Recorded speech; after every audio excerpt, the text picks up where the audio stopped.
Die Ausstellung Caught in a Landslide präsentiert 13 Künstlerinnen, die 2024 mit dem Arbeitsstipendium Bildende Kunst des Berliner Senats ausgezeichnet wurden. Die Ausstellung basiert auf der Kooperation von 2 Berliner Kunstinstitutionen, dem Neuen Berliner Kunstverein und dem Kindl Zentrum für zeitgenössische Kunst. An beiden Orten stellen Stipendiatinnen ihre Werke aus. Es gibt Positionen der Malerei, Skulptur, Installation, aber auch Videoinstallation und bevorzugt auch performative Praktiken. Die Performance von Alex Baczynski-Jenkins mit dem Titel Federico entstand bereits im Jahr 2015 und fungiert sozusagen als Verbindung zwischen den beiden Ausstellungsorten.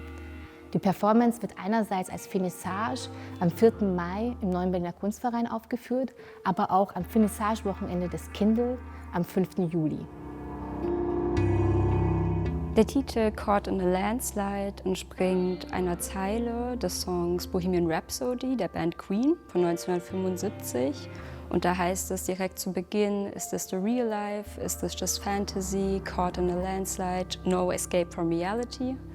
Und wir fanden, dass dieser Zustand der Ambivalenz und Unsicherheit, der in diesen Zeilen transportiert wird, eben doch ganz passend für viele der Arbeiten ist, die dann in der Ausstellung auch letztlich gezeigt werden. Also ein guter Horizont ist, um diese Arbeiten zu verstehen. Und zwar ist es so, dass viele der Arbeiten sich mit inneren Vorgängen, Emotionen, Gefühlswelten und auch Imagination beschäftigen, die insbesondere im Zuge von Veränderungen politischer und auch persönlicher Natur, von sehr radikalen Veränderungen in Bewegung geraten. Das sind Veränderungen wie die individuelle Migration, das sind politische Systemwechsel, die da eine Rolle spielen, aber auch sehr persönliche Momente der Veränderung, die in der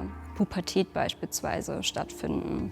Also diese verschiedenen Umbrüche und Übergänge, diese Vorgänge, die vielleicht nicht direkt wahrnehmbar sind, die werden von den Künstlerinnen in beiden Ausstellungen auf sehr sensible, sehr feinfühlige Art behandelt. Wir werden oft mithilfe spekulativer Visualisierungen an diese inneren Vorgänge angenähert. Wir dürfen uns denen annähern. Und wir haben die Möglichkeit, auch über andere Sensoriken, wie zum Beispiel das Hören oder auch das Berühren, diese Zusammenhänge zu erfahren.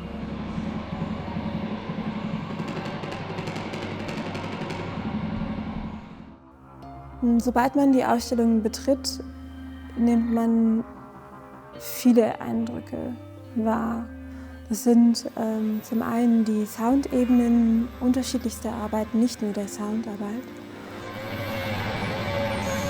Diese Wahrnehmung ist keine ausbalancierte, keine statische. Sie wird bisweilen auch auf der hörbaren Ebene immer wieder unangenehm und dann wieder angenehm, also es changiert. Gleichzeitig sehen wir Brücken zwischen einzelnen Arbeiten, die sich mit der Stadt per se auseinandersetzen, mit Stadtraum, aber auch mit emotionalen Facetten. In Vorbereitung zu dieser Ausstellung wurde sehr früh klar, dass die KünstlerInnen sich explizit auf die politische Situation und auch die Umstände hier in dieser Stadt beziehen wollen und die eigene Mündigkeit auch sie dazu bringt und zwingt zu reflektieren, welche politische Haltung man haben kann und welches politische Gegengewicht man auch formulieren kann. In dem Wagnis, sich auf die Arbeiten einzulassen, ist es auch okay, eben drum die eigene Perspektive so weit zu verlieren, dass man in gewisser Form ins Schwanken kommt. Das ist der Reiz der Ausstellung, kann man sagen, oder der Arbeiten.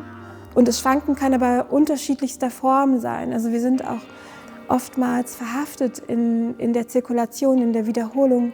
Und die Wiederholungen sind immer wieder auf unterschiedlichste Weise angenehm oder unangenehm.